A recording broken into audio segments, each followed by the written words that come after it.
आपने बांग्लादेश में, नेपाल में, श्रीलंका में देखा है क्या रहस्य हुआ है। तो युवा इस सरकार को सत्ता से उखाड़ फेंके, मरी से मरने के लिए तैयार रहें, बेरोजगारी से मरने के लिए तैयार रहें, इस महंगाई से दबकर मरने के लिए तैयार रही है। एपिस्टाइन फाइल का आप देख रहे हैं नाम, अगर खुल जाए तो तूती अपने आप बोलना शुरू बनाए और युवाओं को गारंटी दे कि कोई भी सरकारी पद खाली होता है तो उसको मात्र 1 सालों के अंदर परीक्षा करा करके उस पद को भरने का कार्य।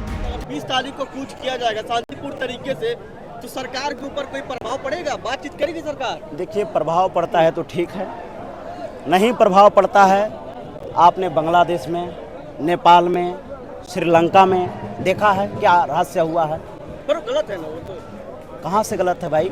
जब हमारा जो लोकतांत्रिक प्रक्रिया है उसको अपना रहे हैं, चिल्ला रहे हैं, मर जाएं, तब जाके सरकार सुनेगी।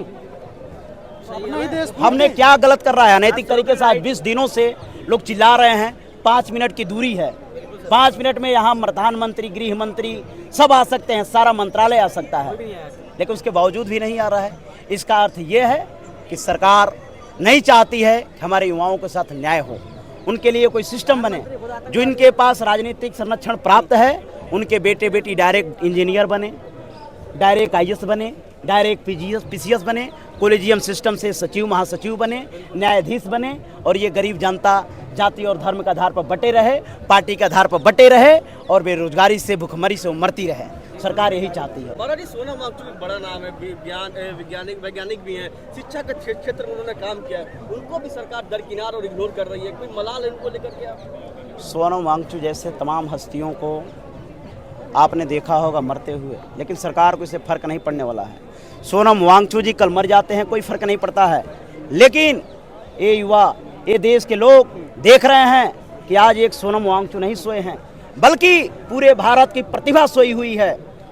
और इसलिए अगर सोनम वांगचुक जी के साथ कुछ होता है तो इसकी जिम्मेदार सरकार होगी, और इस देश के जो तमाशा देख रहे हैं लोग वो होंगे, क्योंकि सोनम वांगचुक अपने घर के लिए नहीं लड़ रहे हैं, अपने किसी पार्टी के लिए नहीं लड़ रहे हैं, अपने जाति धर्म के लिए नहीं लड़ रहे हैं, बल्कि इस राष्ट्र के लिए लड़ रहे हैं, इस राष्ट्र के 65% युवाओं के लिए लड़ रहे हैं। इसलिए मैं सभी युवाओं से निवेदन करता हूं कि आप लोग सोनम वांगचुक जी के जो मांग है, जो धरना चल रहा है, उसमें अधिक से अधिक प्रतिभाग करें और सरकार को यहाँ संदेश दें कि अगर सरकार हमारी विचारों को नहीं सुनती है तो युवा इस सरकार को सत्ता से उखाड़ फेंकेगी, इसमें किसी कोई संदेह नहीं होनी चाहिए। महाराज, इस्तीफा कैसे होगा? मोदी जी तारीफ कर रहे थे जन्मदिन पे प्रधान जी के, प्रधान के। इस्तीफा नहीं करेंगे तो मैं बता रहा हूँ, 2027 में उत्तर प्रदेश में विधानसभा का चुनाव है, वहाँ पर 31 सीटें राज्यसभा की, 80 सीटें लोकसभा की है, 403 विधानसभा है, और उत्तर प्रदेश और बिहार ही तय करता है कि इस दिल्ली की कुर्सी पर कौन बैठेगा।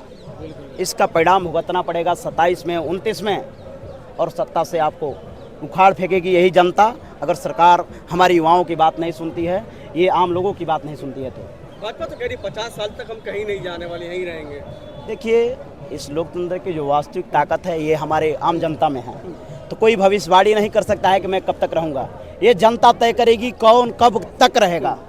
देखिए, अगर अभी भी इस देश की जनता नहीं जगती है, अभी भी जिस धर्म के नाम पर वे आज तक राजनीति करते आए हैं, उस धर्म का जो चोला है वो हवा में उड़ गया है, जो चोरी हुआ है वो हवा में उड़ गया है। तो अगर अभी भी जनता नहीं समझती है, जाति और धर्म के आधार पर, पार्टी के आधार पर बांटती है, तो ये भुखमरी से मरने के लिए तैयार रहें, बेरोजगारी से मरने के लिए तैयार रहें, इस महंगाई से दबकर मरने के लिए तैयार रहें। सरकार काफी मजबूत है, बाहर भी इसकी तूती बोलती है, आपको क्या लगता है उस बात में कोई वास्तविकता है, सच्चाई है? देखिए, तूती तो बोल रही है, एपिस्टाइन फाइल का आप देख रहे हैं नाम, अगर खुल जाए तो तूती अपने आप बोलना शुरू हो जाएगी।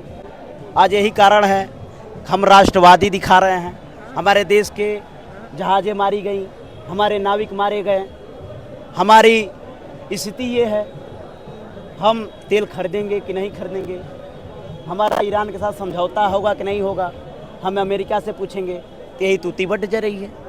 जो हमारे बुद्धिजीवी वर्ग है वो सब देख रहा है, सब जान रहा है, इसमें बताने की जरूरत नहीं है। फेल है आप कह रहे हैं? बिल्कुल, रोजगारी को लेकर के, महंगाई को लेकर के, युवाओं के रोजगार को लेकर के बिल्कुल फेल है।